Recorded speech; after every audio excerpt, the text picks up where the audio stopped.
Hello, everyone. We are the Center for Global Justice. I am Lulu Guerrero, and I'm very pleased to have you here. Before we start, please remember we work here in San Miguel. This project has been here for 20 years, and it's very important that we have your support and your assistance. And if it's possible to have donations for the center, we will be very grateful. So let's start with our conference.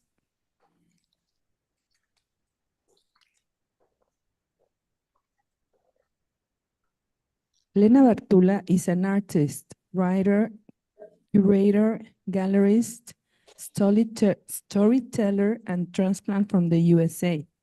A recycle artist whose main medium is textile. She has lived and worked in Mexico since 2004.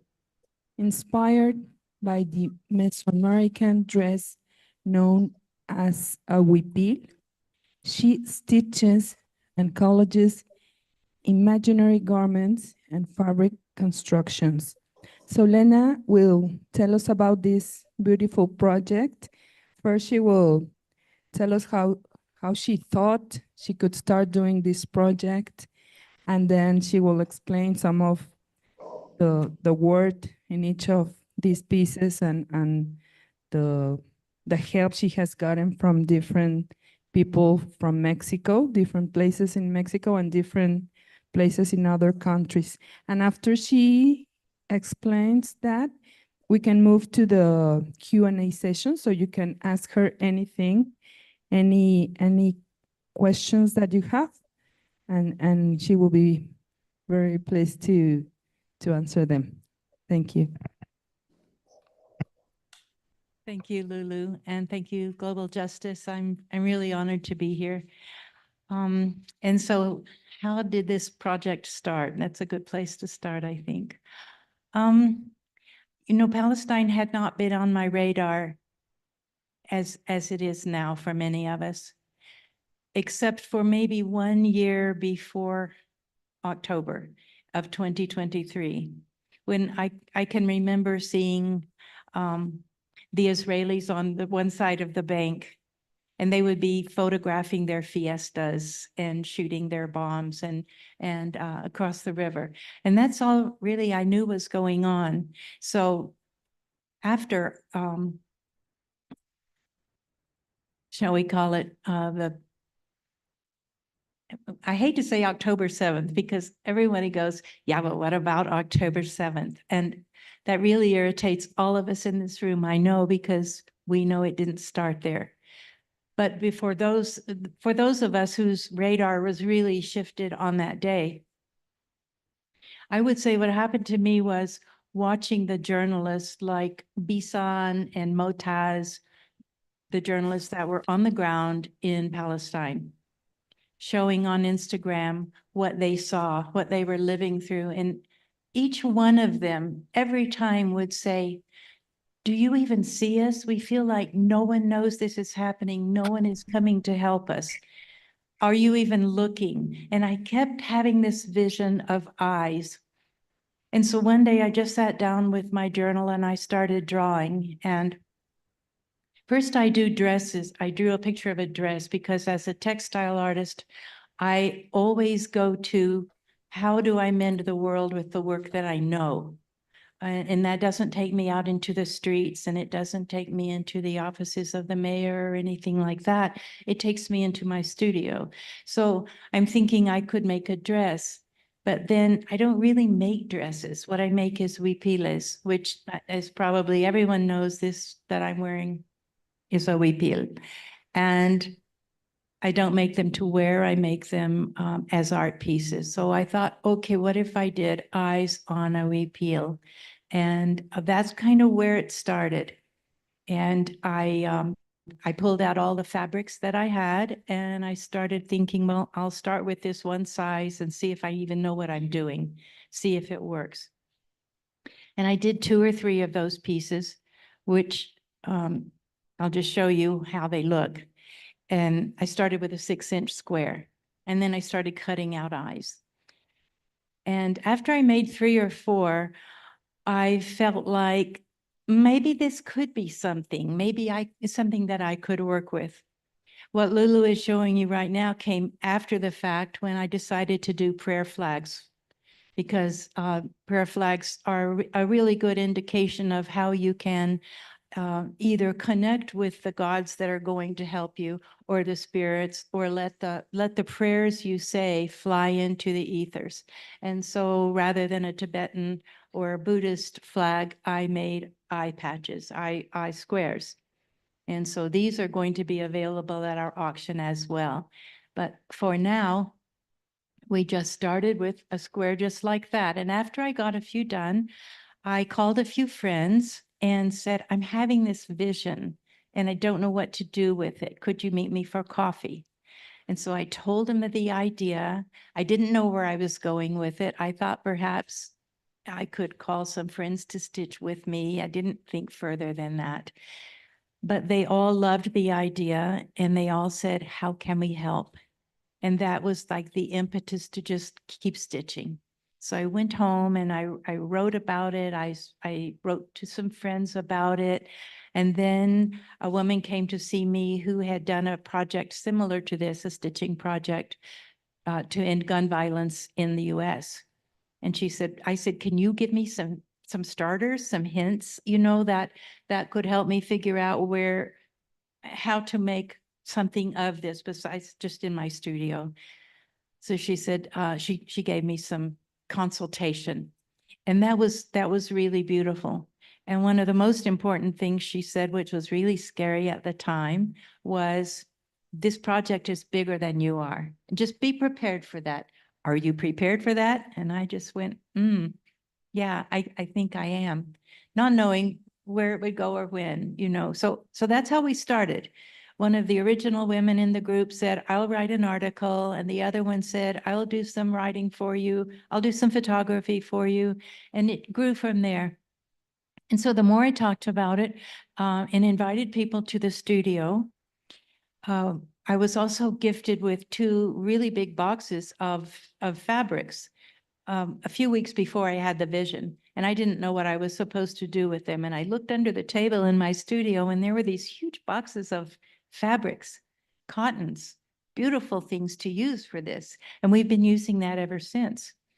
And I didn't know why she gifted them to me because yes, I'm a recycle artist. Yes, I take everything anyone ever brings me and I make art out of it.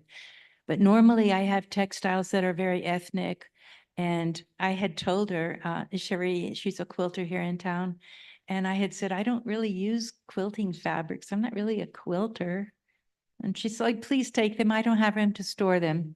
So that's how we ended up with all the materials to start with. So when people would come in and say, can I bring materials? I would say, all the materials are here. And then as we started using more and more and more, of course, then people still bring fabrics all the time. So the first project we conceived of, or I conceived of and got a lot of help on, was a really oversized repeal that ended up in a museum in Mexico City, the Museo de Arte Popular, and it was the star of the show. Now, I didn't encounter any Zionists there. The curators, the director, all of the helpers, everyone there is so anti-genocide that they were thrilled to have this to speak as something in their museum. And they are still very, very proud of it. I haven't had other museum directors yet tell me they thought it was a good idea to show it in their places. And so, and at that point, I have to think about, well, do I want to say, then I won't show that piece, because that wouldn't feel like integrity to me. So then I try to explain to them that, even if it feels like you don't want to support Palestine, there are 8 genocides and 11 wars going on in our country as we speak. And if you don't think you're affected by them, you're really not, you're really short-sighted. So I think that your audience probably would resonate with just the theme of justice versus injustice. And so that's the way I'm proceeding right now, is to remember that injustice involves and affects everyone on the planet. So everyone that comes into the studio to stitch uses it as grief therapy, because they've been sitting at home with no solidarity, watching what I was watching on Instagram, thinking, how do I hold this in my heart? It's too much to bear. I can't look at it. And so I just say, just keep stitching. Don't even go there if you don't want to. We can all have a discussion, or we can work in silence. Wherever you need to go with your grief is fine with me. And I'll tell you a little story about why that is really important to me. Grief therapy and quilting is in my DNA, because my parents lost their firstborn child at the age of 5. He was killed by a hit and run driver. And my mom never knew how to get over that grief, that horrible tragedy of your firstborn, you can imagine. And they didn't have grief therapy or trauma therapy the way we have it now. This was like 1938, I think. And so one day, finally, her doctor said, Catherine, I think you should join a sewing circle. Maybe go stitch with some other women that are maybe not having the same problem, but they're needing to have other women to talk to, and they're stitching their way through it. And my mom took him up on it, and she stitched quilt after quilt after quilt after quilt for 6 or 7 years until she was able to birth her next child. And then she just kept birthing children, waiting to, another part of the story is that I'm here and all my sisters are here because when she finally started having babies, she realized what she really wanted was to replace her son, and she had 7 girls in a row. So she finally got a boy at the end, and we all got quilts as we were growing up, I don't think we really understood the depth of her grief, but we knew from that quilt all of the heart she had put into those pieces. And as we know, people around the world do this with their grief. They do a lot of quilting in so many societies. So I never was tempted to be a quilter, but it all came back to me knowing that it is part of me. It is part of my cellular memory as I'm stitching my grief for Palestine. And it makes total sense to me now. And so those are the kind of stories we tell around the table when we're all stitching together. Everyone has a quilt story. Everyone has a trauma story. And some people are telling me how healing it is, how they were so stuck and didn't know where to go with their sadness. And so that's making a difference.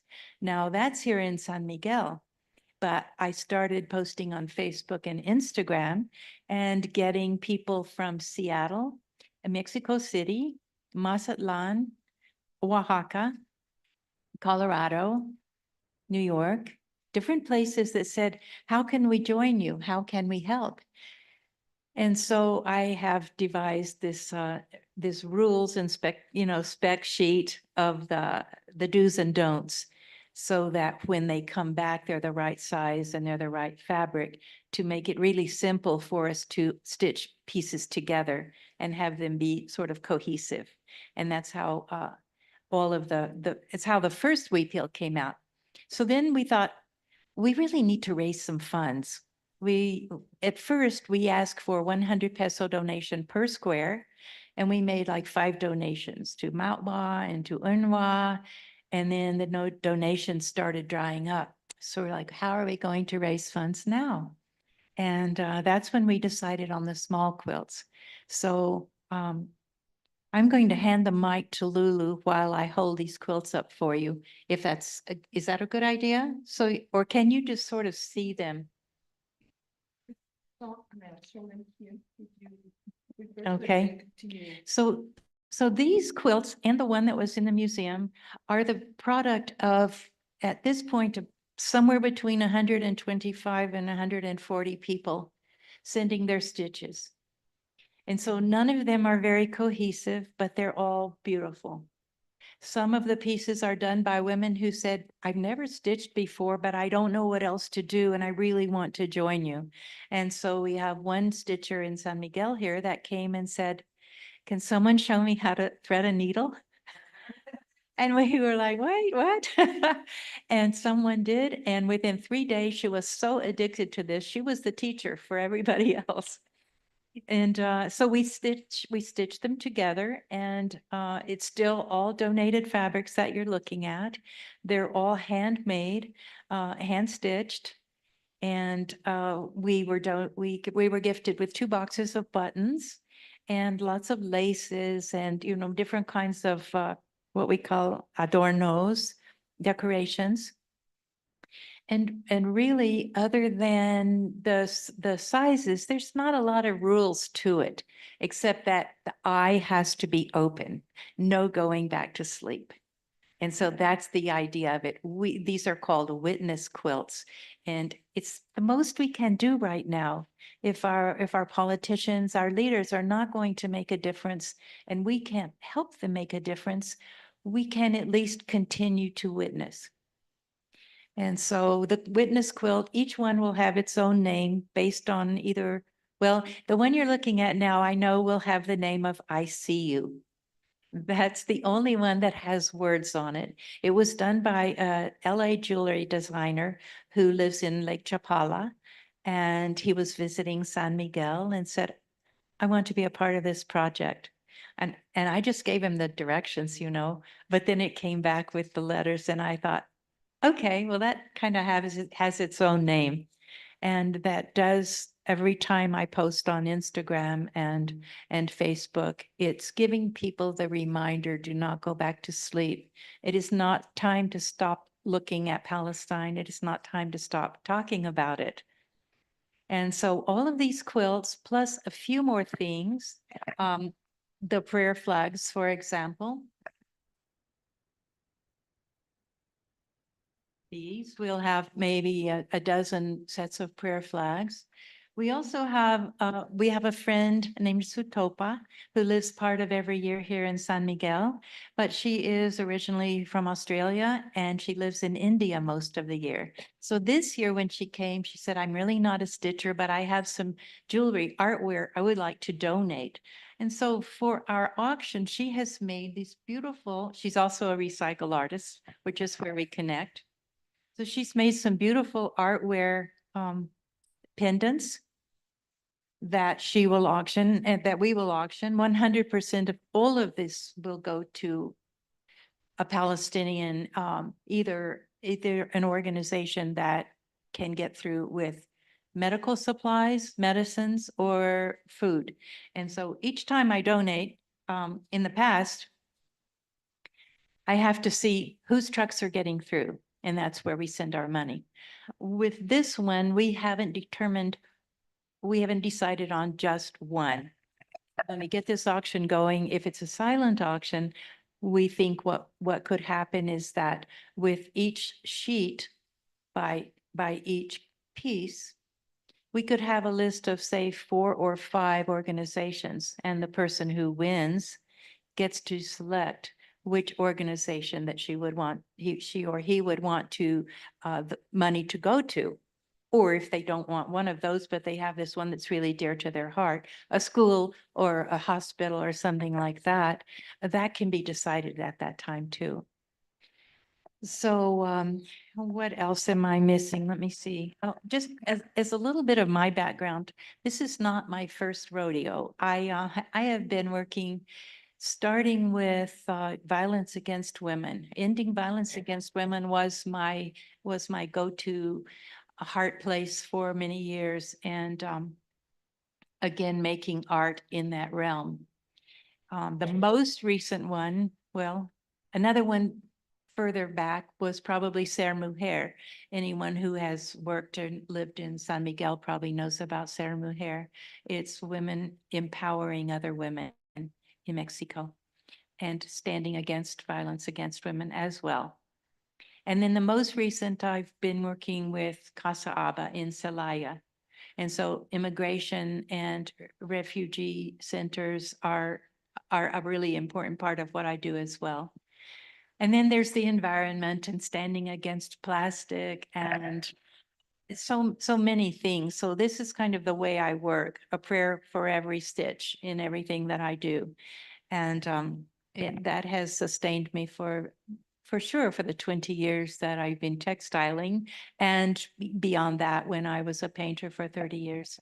So that's a little bit of my background. I've never been really good at painting what matches your sofa, so I won't be stitching anything that matches your sofa, but look how great this one looks with that, and I feel like, and our whole group feels like these are such beautiful art pieces that they shouldn't be a problem. We haven't decided yet where the event yet is going to be, but I'm going to let Lulu tell you a little bit about all the events we have, and including this auction. And yeah, I think maybe that's as much as I have to say right now. So before moving to the Q&A session, we have a big event in October from the 8th to the 12th. It's called Voces por Palestina, and we will have Lena with all of these pieces and her group. We will have poetry, music. We will have documentaries about Palestine, and the ambassador of Palestine in Mexico is coming to tell us more about his country. So it's 5 days of events. We have been facing some troubles here in town to get a venue. It's like many of them tell you that they don't want to get into politics. So we still have to find this place. So as long as as soon as we find the place, we will let you know. So please continue checking all of the information in the Center for Global Justice. The groups that are supporting this week of events, it's the Center for Global Justice, Lena's Gallery, and a social group. I don't know how to say it. It's a group about Palestine called San Miguel por Palestina. So we hope to find a venue very soon. And the donations and the money that is raised from all of the events this week will go to different groups to help Palestine. So now we are moving to the Q&A session.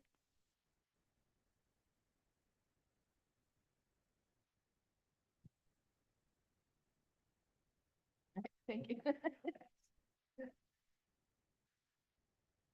I have a practical suggestion and a practical comment. The question is, I see the little hangers on the side and I understand. Do you have a source for those? For somebody who might make those just long enough? I do.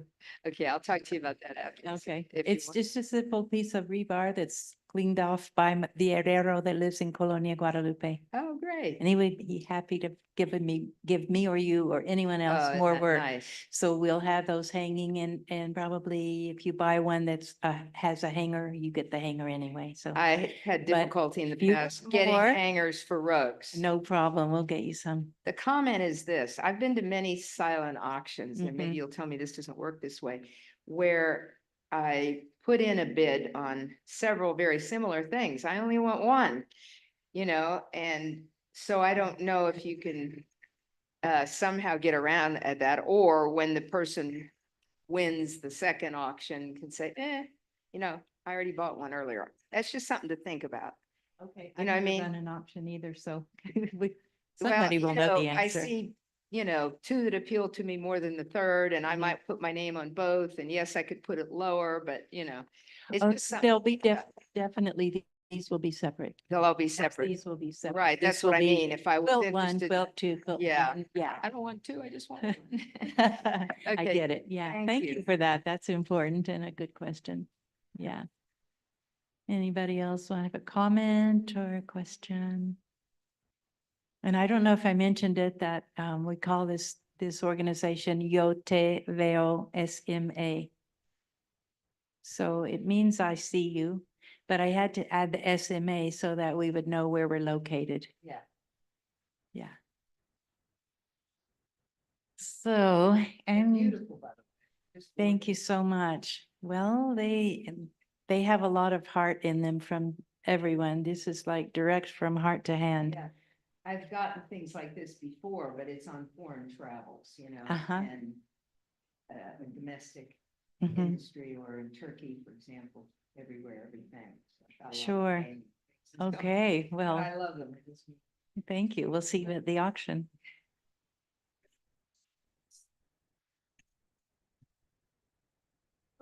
Just, can you hear me? All right. Yeah. I'm sort of wondering about the connection. There was a young woman named Louisa who at the poetry group yesterday brought, I'm sure these were curtains made of these, she said something like 380 different, different squares. And so they were quite extraordinary. She also talked about a program on Palestine that's going to be held here. I think it's in October. Is that right? And no, I'm going to be on it also. So and it's an interesting coincidence to see it one day later coming at this. Yeah, Louisa has been with us almost since day one. Ah, And okay, here's the secret that nobody hears because I'm whispering, right? Louisa was the one that came and said, can someone show me how to thread a needle? And when she tells that story, people just laugh because she just goes so fast and does such a great job. oh yeah. And she's been with us ever since.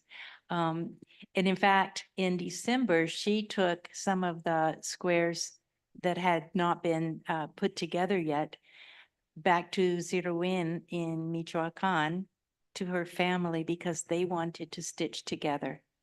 And then this month, she took them again and she brought back, I think, 34, 35 squares that cousins, mother, sisters, brothers, everybody stitched together for the week that she was there. So she's quite involved in Yoteveo. Yeah, so that's not a coincidence. It's great serendipity. Yeah, and she will, yeah, we will be hearing her Yeah. her poems. She's quite an energetic person. She's all energy. She's just, Yeah. we're really happy to have her too. Yeah. Yeah. It's great. So anyone that wants to come and stitch with us is invited to come by Thursdays and Fridays from 12 to 4. If that doesn't work for you, just talk to me and tell me what does work. Sometimes people knock on the door and say, can I please come in and stitch? And because I live in my space, it's really easy to say, that's all I'm doing today, so come in, and then if that's what works for people, that's what works. If I'm available, you can come stitch any day. And if you have friends that are out of town and they are on Zoom or they're watching my Facebook page or whatever, and they want to be involved, I can just send them the spec sheet and they can start their own group. Some groups say, can you send us some fabrics? And some say, oh no, we have so many fabrics, we'll do our own. And then if they're within Mexico, they send them back to us by estafeta. And if they're in the States, they wait for someone to come back that's traveling anyway, or perhaps FedEx. So there's all kinds of ways to join us. If you don't stitch, then there's something else that you can do if you want to be involved. Where is the stitching room? The stitching room is at Julian Carrillo 1 in Colonia Guadalupe. So it's my gallery that's called La Huipilista Art Space. And if you know where Heels is, Tienda Heel, across the street, closer to Calzada de la Luz. So it's a gallery and a art space, and I really don't call it a gallery. It's a place that's open to all community events. We do poetry readings, book presentations, salons, workshops, exhibitions. You pitch me a project and it's there for you. So it's been a really good morphing place, and now I have enough chairs to fill a room if we want to show a film or something like that. So it's been a really, really good, convenient location. Plus a much beloved, I think, center in town. So is that all? Helene?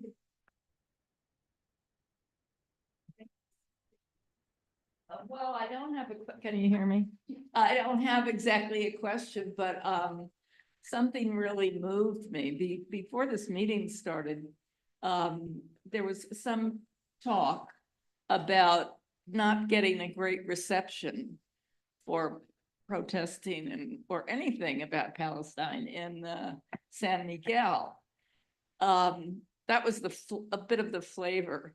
And yet, as you talk, Lena, I'm so struck by kind of this invisible wave heading towards your gallery. And it seems like mostly you just put it on Facebook. You know, Louisa probably told half the town, but still.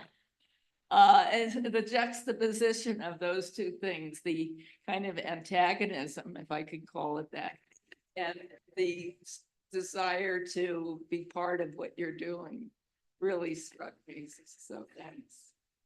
Well, thank you, Helene. I hope that carries us through into a big, huge, successful event. I wanted to do an event, Lulu wanted to do an event, and we just somehow hooked up, and now it's going to be bigger and better than either one of us could have done individually. And also, I hope that we're going to count on our third affiliation, Centro of Global Justice, because I consider myself a global artist and I'm all about justice, and it's a perfect fit. It couldn't be better for me.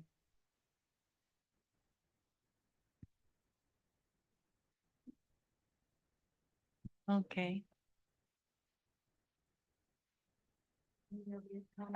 Question. So please feel free to collaborate if you would like to. If you would like to do some poetry in this event, if you would like to do, we have a small group of children here in San Miguel, and they are working on 1 or 2 songs. So it's like a very open collaboration.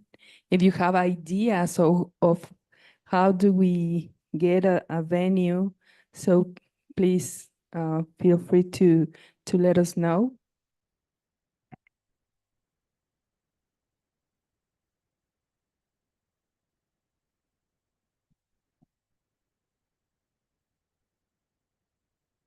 You're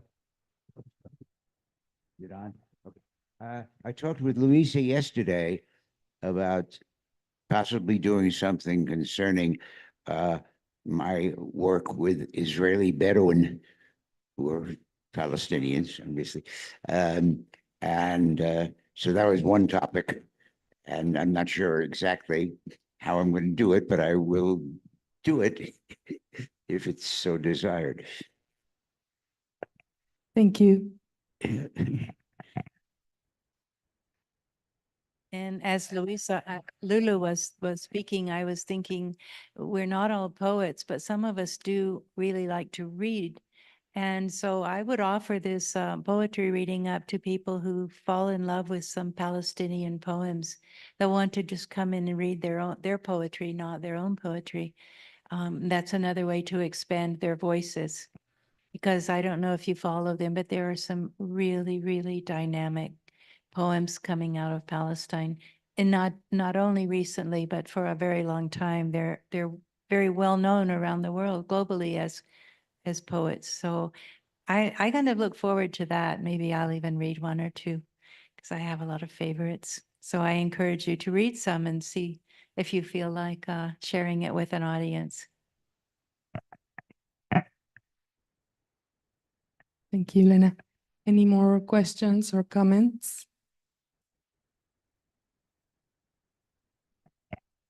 Okay, so thank you very much for coming today. And please continue to be in touch with us here in Global Justice and with Lena's gallery to know more about this event. And if you have any ideas, they are welcome. And that's all for today. Thank you very much.